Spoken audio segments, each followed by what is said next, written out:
Irondequoit has become more diverse over the years, and the supervisor and town board are forming a commission to help make it a place welcoming to everyone. Kayla Green talked to the supervisor and a board member today about the goals of this commission.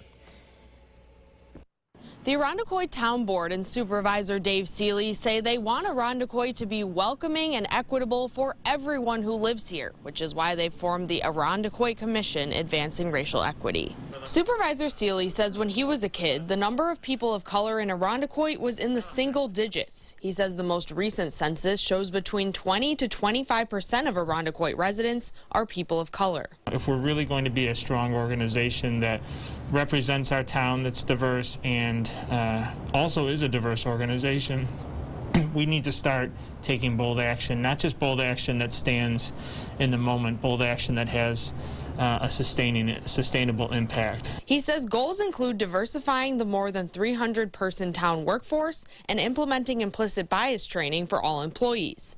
The majority of the commission will be made up of people of color. Patrina Freeman is a councilwoman in Irondequoit and one of the 3 co-chairs on the commission. And I want that population of staff to look more like the community, but also to meet some of the specific needs of people of color.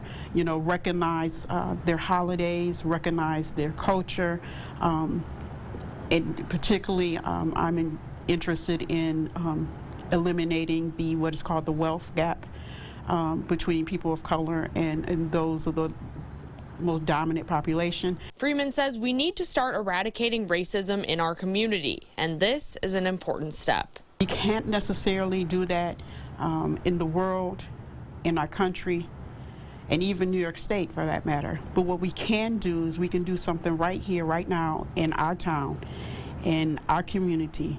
And I believe iCare is a great and intentional way to do that. The 3 co-chairs will select 12 Irondequoit residents to serve as committee members, and they will be accepting applications until November 20th. In Irondequoit, Kayla Green, News 8. Kayla, thank you. Anyone interested in joining the commission can apply online, and we'll have that link in this story over at rochesterfirst.com.